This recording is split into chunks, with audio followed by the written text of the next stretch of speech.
News 16 Kerala. ശക്തമായി തിരിച്ചടിക്കും, ഇസ്രയേലിന് മുന്നറിയിപ്പുമായി ഇറാൻ. ഇസ്രയേൽ തിരിച്ചടിക്കുകയും ഇറാന്റെ താൽപര്യങ്ങൾക്ക് വിരുദ്ധമായി പ്രവർത്തിക്കുകയും ചെയ്താൽ ഉടൻ പ്രതികരിക്കുമെന്നും പരമാവധി ശക്തമായി പ്രതികരിക്കുമെന്നും വിദേശകാര്യമന്ത്രി ഹുസൈൻ അമീർ അബ്ദുല്ലാഹിയൻ മുന്നറിയിപ്പ് നൽകി. ഇറാനെതിരെ ഒരു രാത്രിയിൽ ഇസ്രയേൽ ആക്രമണം നടത്തിയതിന് പിന്നാലെയാണ് പ്രസ്താവന വന്നത്. ഇസ്രയേലിന്റെ ആക്രമണത്തെ നുഴഞ്ഞുകയറ്റക്കാരുടെ ആക്രമണം എന്നാണ് ഇറാൻ വിശേഷിപ്പിക്കുന്നതെന്ന് റോയിട്ടേഴ്സ് റിപ്പോർട്ട് ചെയ്തു. വെള്ളിയാഴ്ച പുലർച്ചെയിലുണ്ടായ ഡ്രോൺ ആക്രമണത്തെക്കുറിച്ച് കൂടുതൽ അന്വേഷിച്ചു വരികയാണെന്നും ഇതേക്കുറിച്ചുള്ള മാധ്യമ റിപ്പോർട്ടുകൾ കൃത്യമല്ലെന്നും ഇറാൻ വിദേശകാര്യമന്ത്രി വ്യക്തമാക്കി. ശനിയാഴ്ചയാണ് എംബസി ആക്രമിച്ചതിന് ഇറാൻ ഇസ്രയേലിനെതിരെ തിരിച്ചടിച്ചത്. എംബസി ആക്രമണത്തിൽ ജനറൽ ഉൾപ്പെടെ 7 ഉന്നത ഉദ്യോഗസ്ഥരെ വധിച്ചിരുന്നു.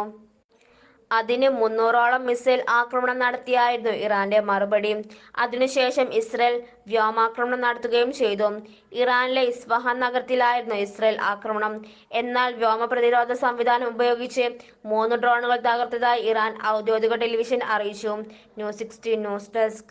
പക്ഷമില്ല, വിവേചനമില്ല. നേരിനൊപ്പം, നാടിനൊപ്പം, നാട്ടുകാർക്കൊപ്പം. News 16 Kerala channel.